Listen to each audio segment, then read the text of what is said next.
and respectful audience. Today we will define one of the most important topics. Parents should be allowed genetically modify their children's appearance and intelligence. In our speeches, first I will focus on two main points, fairness and solving big problems about our world. And then my friend Fatima will give details about scientific reality of DNA. And finally, my friend Elfin will tell us protecting children from genetic diseases and strengthening the future ability of society. You may say that this is against nature, but let's look at the human history. Human history is the story of change in nature. We build houses to stay warm, we create medicines to stay alive, and we build schools to become smarter. We believe that using science to improve a child's brain or body is just the next step in our story. Why should a child's future be a genetic lottery? Why should it be about luck? We should use our technology to give every child a strong and happy start. My first point is about fairness and equality. Maybe you can think that only the rich use this technology. But look at the world right now. Rich parents already spend thousands of dollars on private tutors, expensive sport coaches, and best vitamins. So they are already buying success. Scientists call this the Finalini effect. Finalini effect shows that IQ scores rise with every new generation. This means that kids are generally smarter than their parents were at the same age. This isn't because we are born naturally smarter. This is because our world has changed too much. We eat better, stay in school longer, grow up with using smartphones and games that train our brains to think faster. Human intelligence already increases 3 IQ points with every new generation because of the better food and schools. So we are not doing something unnatural. We are just making this natural progress faster with science. Actually, the government should give this change to every child, not only one specific group. This way, a child from a poor family can be just as smart and healthy as a child from a rich family. This is how we create true equality of opportunity. Intelligence and health should be a human right, not just for people with money. Article 3 of the Convention on the Rights states that all adults should what's best for their children, and genetic modification is one of them. If the state fails to provide equal opportunities in nutrition and education, it steals the potential of a poor children. A child's cognitive potential should not be limited by their family's bank account. Now, I have a question for opposite team. If we have the technology to prevent this suffering and we choose not to use it, who will be responsible for that? A child's lifelong struggles. Nature or the people who refuse to intervene? And here is the part I really would like to hear your answer. Is it not a form of moral negligence to allow a child to suffer instead of helping them?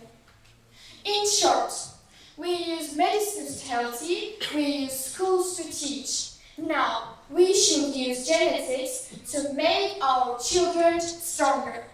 We will choose science over luck. Thank you.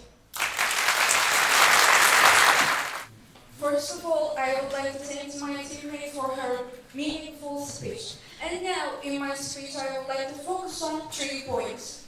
First, the scientific reality of DNA. Second, the social impact on families. And finally, the economic sustainability of the state. First, let me begin with the biological facts. Every year, nearly 8 million children are born with serious genetic defects. We are talking about 10,000 monogenic disorders, definable errors at the DNA sequence like SMA that we know have the power to fix.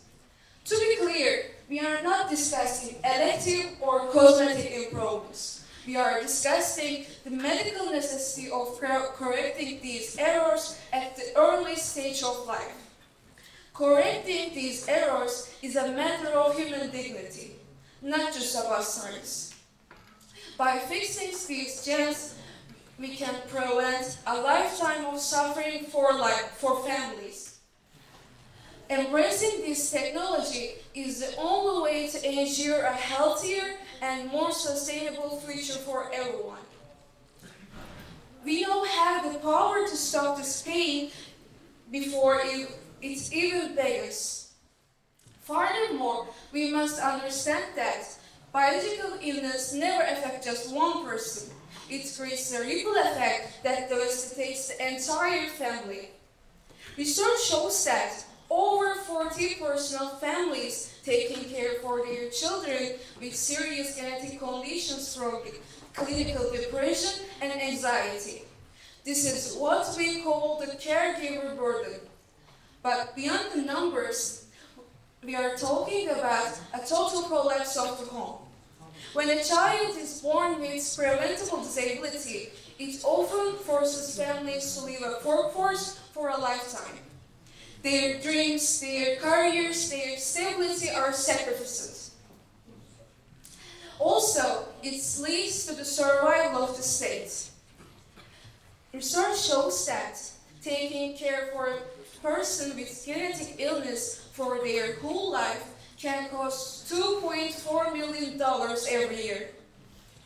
From a fiscal perspective, economists have proven that a small 3-point rise on average IQ can boost a nation's economy 1.5% faster each year. Genetic modification is not a luxury. It's a strategic necessity for our nation. It's about liberating our citizens from their biological chains so they can finally contribute to the world. So, in conclusion, I must ask a question that demands more than an academic answer. If it's a possibility that your child could be born with disability, would you still defend this? Is suffering holy just because it's natural? True compassion is using our intelligence to end this suffering. For a fairer and healthier society, we must support this motion. Thank you.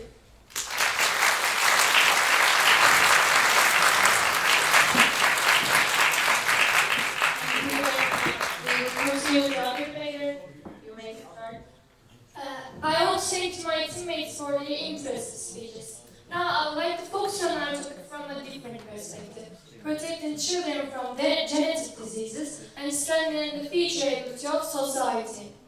Let's look at genetic diseases. Some children enter life with serious conditions such as inherited blindness, genetic deafness, SMA or Rett syndrome, and these conditions are not caused by choice or effort, they are passed down through genes. And according to the United States National Institute of Health, millions of children around the world are born with genetic disorders every year, and the World Health Organization also explains that these conditions place heavy burden on family and healthcare systems. But numbers alone cannot show the real picture. A disease does not only affect the body, it can take away comfort, confidence, freedom and peace from both the child and the family.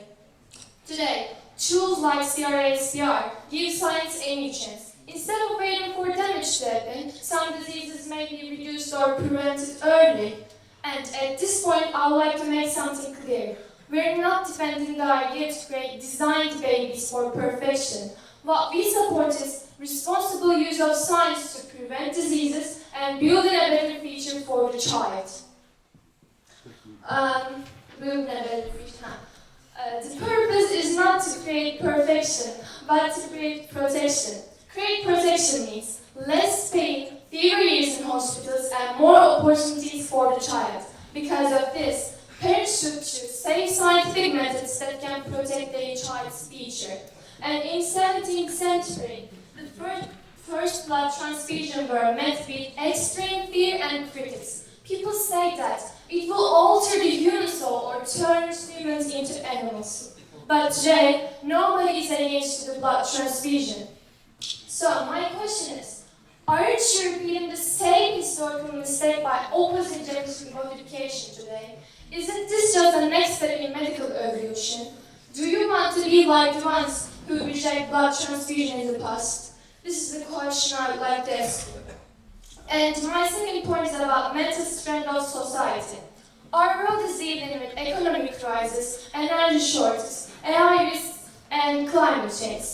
These challenges are becoming harder, faster, and more connected every year. And the United Nations says that solving global modern problems requires smart decisions and effective problem-solving skills. Research from OECD shows that attention, learning skills, and analytical skills strongly influence success in education and work. And PISA results also show that countries with stronger thinking skills often perform better academically. Because of this, strengthening mental ability does not only help one person, it can help schools, workplaces, science, and society as a whole. If safe science can improve memory, learning, and thinking skills, future generations may create better ideas, better technologies, and better solutions. Better minds can create better systems, and better systems can create better future. In short, this debate is not about changing a child without a reason. It's about preventing diseases and building a better future for us. If it's used ethically and safely, this approach can improve lives and help society move forward. Thank you. Thank you. Honorable judges, respected opponents, and dear audience. Forcing a person into a certain mold removes them from being human. And today we will discuss the point, parents should be allowed to genetically modify their children's intelligence and appearance. First, I'd like to start with the ethical aspects of this issue. The beings that we call humans are not products that can be bought in stores. So they are all living beings and they are all dynamic entities. Tampering with people's genetics before even they are born means that subjecting them to a pressure before they even enter the world. So the people should not be treated as projects. From another perspective, if we were to remove the ethical and moral values in this project, there will be numerous problems. For example, the increasing class divide is one such issue. Wealthy people would trust on their unborn children into superhumans for millions of dollars, while the others who do not have purchasing power will give birth to normal people, and in other words, the people who will considered as failures in the future by the other standards. So it will be impossible to prevent this discrimination in the future. If humanity concludes that discrimination is not a real problem and continues to support genetic modification, we cannot foresee what kind of genetic problem we may foresee in the future. Once the structure of DNA is altered, we cannot foresee what kind of genetic problems we might face as a result.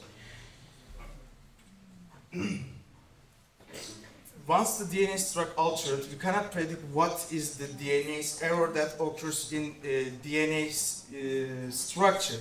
So, furthermore, we must emphasize that the permanence of the changes we made. If an error occurs in a DNA, the error will be passed down through generation to generation and will be impossible to remove and successfully treat this issue. And the psychological distress this project will cause in the future is entirely predictable. Once these children reach maturity, they will begin to doubt themselves, and then they will start to divide themselves into a true self and a false self. And then, in particular, those who designed as superhumans and whose fails as a project will start to spiral out of control and lose their humanity. And another risk that arises after the successful implementation of this project is commercialization of this sector. Science must, Just as plastic surgery in high demand currently, this will be a popular sector that people just use as much as the plastic surgery right now. So, with the emergence of this market, we will encounter thousands, perhaps even millions of human stereotypes imposed on persons by fashion and popular culture. So, and before concluding my remarks, I would also like to address this point. First, sometimes doing what is possible is not necessarily a good thing. Science must continue within the ethical parameters. If humanity loses its moral values, it will lose the very trait that distinguishes them from animals. And before concluding my speech, I will ask a question to opening side. How can we prevent disasters that will occur in the world if the technology of genetically modifying people falls into malicious people? Thank you.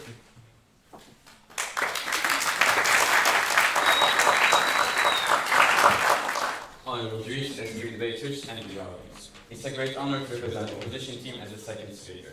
And today, we are strongly standing against the motion of parents should allow to genetically modify their children's appearance and intelligence.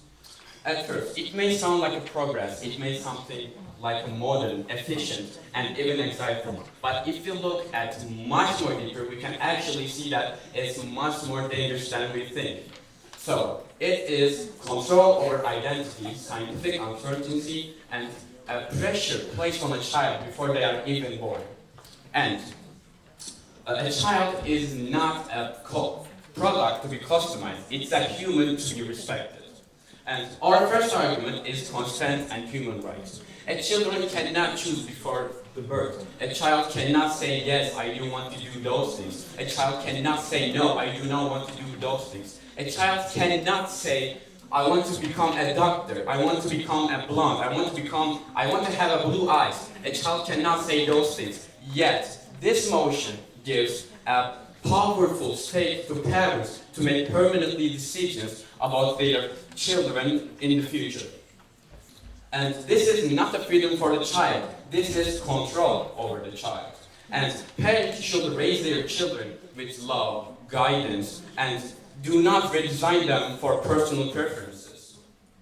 And our second argument is psychological pressure and expectations. Imagine you growing up as a child. You know that your DNA is edited by your parents and the doctors. So there are a lot of things you should do. So they're expecting that you have to get hundreds of all exams. What if you fail an exam?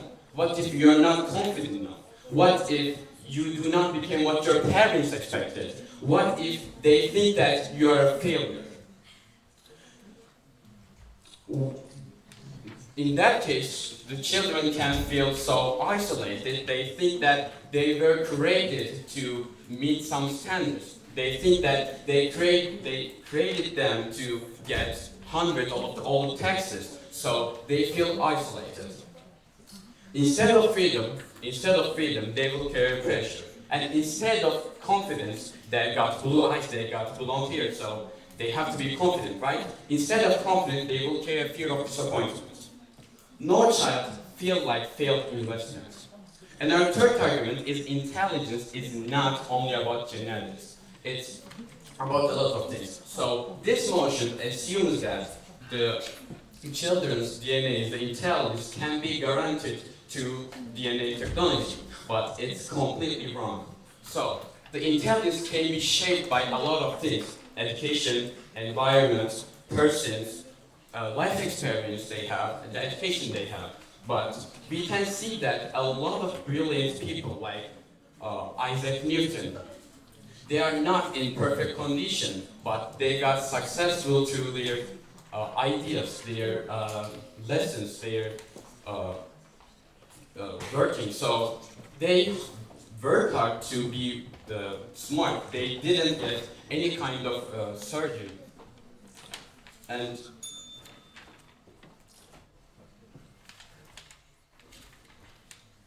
our fourth argument is scientific risk. So the opposition, the government team is already saying that they have a lot of things. They can do DNA implants, they can change genes easily, they have nothing to do with that. But if you look at really closely, we can see that if you change any genes, there can be uncertain side effects. So it's not suitable for our current technology. Defined by society. And as a result of this situation, parents are influenced by social norms when they are making decisions about their children. If they have the right to choose something about their children, like intelligence and appearance, like you are defending today, then they will follow this. They will follow this as well when they are making a decision about the intelligence of their children. And as an example, if society praises shining green eyes as a good thing, then parents will be affected by this belief, and then they will follow this trend and will make the eye color of their child green, and then most of the people in society will have the same eye color, and at the end of the day, the differences among people, which is the greatest value of humankind, will disappear, and humanity will lose one of its greatest values. However, there is a more serious issue caused by what you defend. Even technology becomes available, it will not be equally shared among people. According to the research of World Bank, access to medical technology is highly unequal. It is already unequal, and because genetic engineering is a very complex issue, it will be much more expensive, and this time it will be much more harder for parents to reach this. And at the end of the day, wealthier families will able to do genetic issues on their children, but poorer families will not be able to do the same thing. And for this reason, the gap between children who have wealthier families and who have poorer families will grow even wider. Moreover, the harms do not end here. Because every parent wants the best for their children, a competition will start between parents to have the most intelligent and the most good-looking children.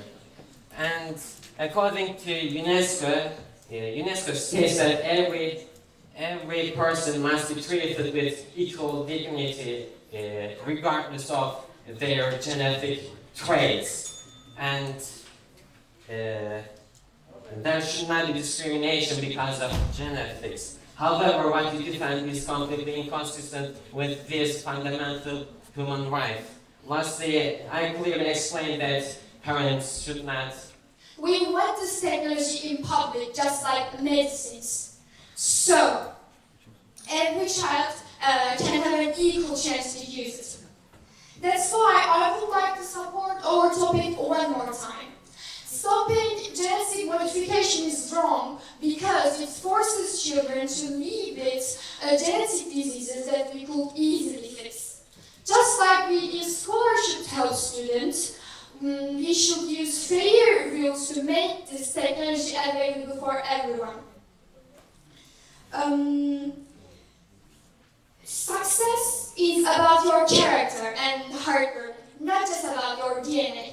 So, instead of banning this tool, we should make sure that everyone has an equal chance to use this technology. I would like to add one more thing.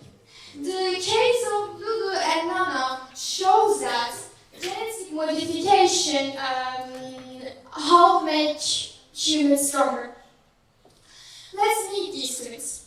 These twins were born with the CCR5 gene disabled against HIV.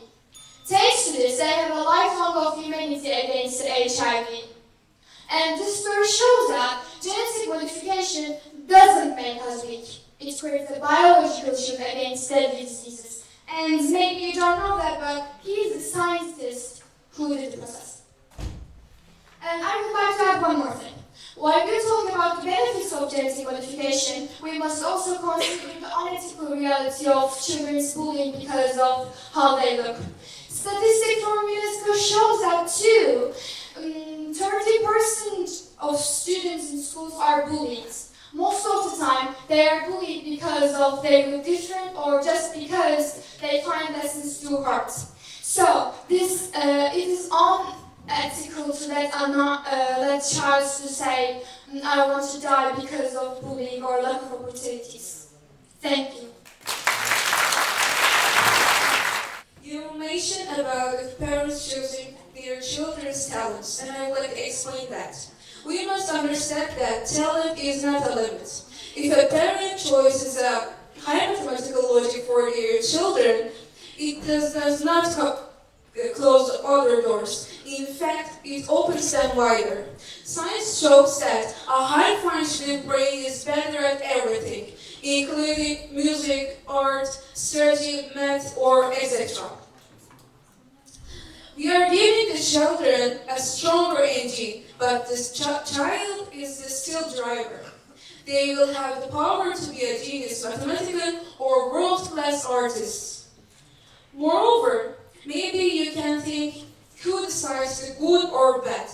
The government creates the safety rules, but the parents makes the choice. However, good is not a matter of opinion when it comes to health. Being resistant to cancer is good. Having a strong heart is good. We are not talking about eye color or hairstyle. We are giving the children a biological tools to survive at the difficult world. Moreover, you say it will decrease conflict and superiority. But conflict happens when resources are low and humans are suffering. Our plan is making this technology public services. The claim that parents' expectations destroy children is fundamentally wrong. Psychological harm does not come from the existence of expectations, but from the child not having the capacity to meet them. With genetic modification, we are not putting pressure on the child. We are giving them biological strength to overcome life's challenges. And leaving a child without ability and still expecting for success is the real harm. We are giving them strong foundation to achieve that success. And you asked about it, whether this turn childs into objects. And let me answer that. Our goal is not to turn children into objects, but to prevent them from starting life with genetic disadvantages and place them on equal grounds with others. Giving a child a good education does not make them an object. In the same way, giving them a strong health and high intelligence star does not objectify them too. And you are looking at this issue in a narrow and fear-based way, just like the people who once reject blood transfusion in the past. As I said in my first speech and the question I asked, today documented say millions of lives and used all over the world. We must be clear. Our system aims to improve people's quality of life, not to do anything bad. And you say this progress will be uncontrolled, but it will be carefully managed by international organizations like UNESCO and WHO following global ethical rules. If we react all the new ideas with fear, we will never achieve any medical progress. We trust international laws and government to prevent misuse.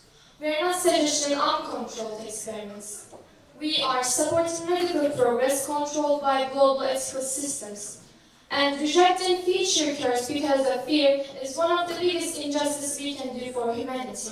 I said this. There are wealthy people and there are poor people, and they will not have the same ability to reach genetic modification. But in caste system, you can never change your class, and I never said something like this. And you also said that you should not ban parents from genetic modification. You said us this, but and you said people should have equal access to this. But what you defend is totally inconsistent with reality because you cannot make every poor people rich and you can't make all the rich people poor. So you can't make the balance, and that's why you will never be able to give all the people the same equal access to genetic modification. And because you can't do this, society will be divided in two parts. On one side, there will be the children of wealthier families who are more intelligent and who have better appearance, and on the other side there will be children of poorer families who are less intelligent and worse looking. So when we consider all of this, we can see that we must protect the right of every child to be born as an individual. But what you defend is just the nice individualism of the children, and what you defend is completely inconsistent with laws because, as you may remember, we gave you evidence from UNESCO and World Bank, and what you said is just violates these rights. Thank you. First of all, I want to start my speech with just answering their question. Well, they asked that in the past, love transportation, it seems like a soul transportation, and the civilians think that it was bad. Well, actually, I think that is true. Well, they were not on the science. They were living in the past, so they cannot know what science is. But if you look at the science right now, the editing DNA, the genes, is so risky that if we change a little one, we can give a permanent damage on the person and the future generations itself. And I want to say that their team saying that the persons are keep getting bullied because of their looks, and the other teammates saying that no, we're not going to change your appearance. Well, it's actually writing on our motion. We're talking about appearance and intelligence. The other teammate is saying we will not change it. The other one is saying we will change it because they're getting bullied. So I want to say that please, government, decide that are you going to change or do not. And they're saying that schools, nutrients, vitamins, as an example. Well, it's not the same thing as changing someone's DNA and genes. Well, we're thinking that schools, vitamins, and nutrients making persons IQ levels higher. So I think they are right too, but they are not talking about the same thing. We have a dangerous level between them. Well, taking a vitamin does not mean that world-class people only take that. Like, I can take vitamins. The poorest men take vitamins from the hospital. It's easy, but taking those gene tests, DNA tests, is very dangerous and it's very expensive. And they're saying that the government is going to help us. Well, we have a lot of examples that the government does not do their job. And you're saying that the government is going to help poor people because they need some kind of medicine. Well, they will not give that. And the fifth is technology. Well, they're saying that we're going to make hundreds to thousands of research on 100,000 of tests. Well, you are making those tests and researches on the human. So if they get a side effect, the human is going to be damaged. And well, you cannot change those damage because they're going to be go into next generation. And they're talking about racism. If you're going to make person's eyes blue, hair blonde, tall, 6'5", muscular. If a poor people is not blue eyes, they do not have blonde hair. If they are not 6'5", they are not muscular. And when it's time they got bullied. So making those kind of differences is going to lead more racism than before. And they were showing the research about HIV. Well, they only showed one research about the two twins. And I want to ask them a question, but I cannot ask. Well, there have to be side effects. We are not have current advanced technology to make those kind of tests or researches on people. It's only for one person. And Thank you. Honorable judges, respected opponents, and dear guests. First, I want to start with when I ask my question to opposition government side, I really do seek an answer because this is the most dangerous side of this project. When this technology gets in hand of malicious and terrorist people, they will use this project in humanity's evil side. They will kill people and use this project to bad things. You know, Israeli government do such bad things in Palestine that we cannot say in this world because they steal the technologies from the greater countries and now they're killing a lot of innocent people. And now these malicious people will do the same thing to our people, to innocent people. And the second, you say that class discrimination is already present and there is nothing that we can do to this. But which logic do you think when you say that? I mean, if there's a 99% of discrimination, increasing to 1,000% discrimination, it's already bad. It's still bad. So there is no logic in your sentences. And now I will now get into my sentences. First, parental freedom. Parents should not take actions that can change child's entire life. This is not reversible. When this project have bad effects on children, this will not work. They cannot treat from them because it's in genetics. It cannot change them. And then the improving quality of life is nothing but some nonsense. I mean, when the higher intelligence and higher, better opinions people get a lot of in our country, they will going to see as normal because there will be a lot of people like that. And when we do this, we will take the limits that show person is intelligent or is not. And now the fourth one, social benefits. I mean, this project has way more harmful effects on society than benefits, and I don't want to rephrase my points. I think you get it. And technology inevitability. I mean, if you think that this is going to happen anyway in the future, but inevitability is not a justification for moral causes. We should put an ethical barrier in the technology to prevent such murders and bad things to humanity. And for my last point, the the psychological pressure. I mean, when these projects get in our lives, they will start their lives with the idea of you should be successful because your genes are changed. But this will create a very big disappointment in their parents if they fail. Thank you. Honorable jury, dear debaters and respectful audience. Today we define the idea parents should be allowed to genetically modify their children's appearance and intelligence.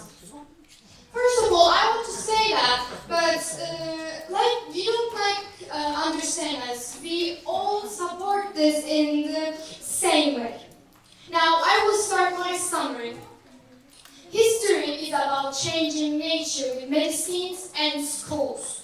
We must stop treating a child's future like a genetic lottery. Genetic modification is a biological shield that protects children from bullying because of appearance and depression. If we have the technology to stop the suffering and we don't use it, this is moral negligence. Rich people already buy success with private lessons. I mentioned about the Convention on the Right of the Child states. All adults what's best for their children. So genetic modification is one of them. Fixing genetic diseases is a scientific responsibility, just like performing a surgery on a baby. When we allow parents to genetically modify their children, and you ignore the reality that errors can happen while these genetic issues are happening, and at the end of this, the world will be a very dangerous place because we cannot know the real reasons of the thing that you defend. And also, our teammates has clearly showed you that genetic modification will cause a complete pressure on children because parents are designing their children to be perfect. And the meaning of parenting is about acceptance, it's about love, it's about taking care of your children, unlike what you defend. Like, it's not about control, it's not about perfection, or it's not about designing your children. Now I would like to express the reasons why this debate should be won by our team. Our response were completely directly about your arguments, unlike yours. Because we listened to you very well, and we did not just talk about the things that we have written before coming here. We listened to you well, and we generated response completely about your arguments. And moreover, when we were suggesting an utopia, we always talk about realistic things, unlike you as well. So when we consider all these reasons, all the response, all the arguments of our team, and when we compare with them with yours, then we may clearly understand that this debate should be won by our team. Thank you.